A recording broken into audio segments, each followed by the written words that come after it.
एक गांव में दो मित्र मोहन और सोहन रहते थे।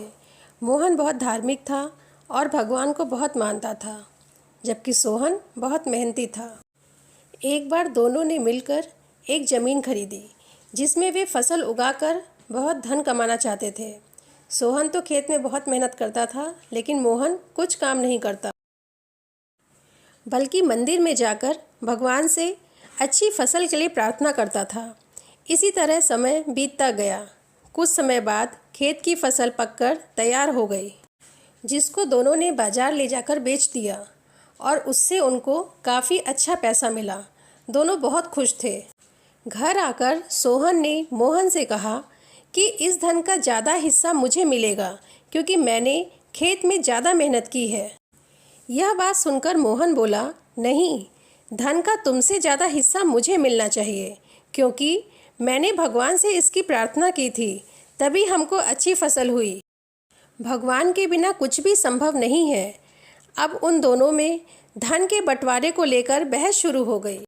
जब यह मामला उनसे नहीं सुलझा तो वे दोनों अपनी अपनी बात लेकर गांव के मुखिया के पास पहुँचे। मुखिया ने उन दोनों की सारी बात सुनकर उन दोनों को एक एक बोरा चावल का दिया, जिसमें बहुत से कंकड़ मिले हुए थे। मुखिया ने कहा कि कल सुबह तक तुम दोनों को इसमें से चावल और कंकड़ अलग अलग करने हैं और मेरे पास लेकर आना है। तब मैं निर्णय करूँगा कि इस धन का ज़्यादा हिस्सा किसको मिलना चाहिए। दोनों चावल की बोरी लेकर चले गए। सोहन ने रात भर जागकर चावल और कंकड़ को अलग किया, लेकिन मोहन चावल की बोरी को लेकर सीधे मंदिर में गया और रात भर वहीं बैठकर भगवान से चावल में से कंकड़ को अलग करने की प्रार्थना करता रहा। अगले दिन सुबह सोहन जितने चावल और कंकड़ अलग कर सका था उसको लेकर मुखिया के पास गया, जिसे देखकर मुखिया बहुत खुश हुआ। पर मोहन वैसी की वैसी बोरी लेकर मुखिया के पास गया। तब मुखिया ने कहा, दिखाओ मोहन, तुमने कितने चावल साफ किए हैं।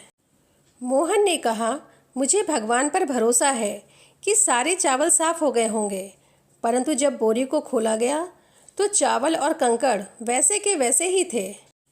मुखिया ने मोहन से कहा कि भगवान भी उसी की मदद करते हैं जो मेहनत करता है। मुखिया ने धन का ज़्यादा हिस्सा सोहन को दे दिया। इसके बाद मोहन भी सोहन की तरह खेत में मेहनत से काम करने लगा और अब उनकी फसल पहले से भी बहुत अच्छी हुई। सीख। बच्चों, इस कहानी से हमें यह सीख मिलती है कि हमें कभी भी भगवान के भरोसे नहीं बैठना चाहिए, क्योंकि भगवान भी केवल उसी की मदद करते हैं जो मेहनत करता है और मेहनत के बल पर बड़ी से बड़ी सफलता प्राप्त की जा सकती है।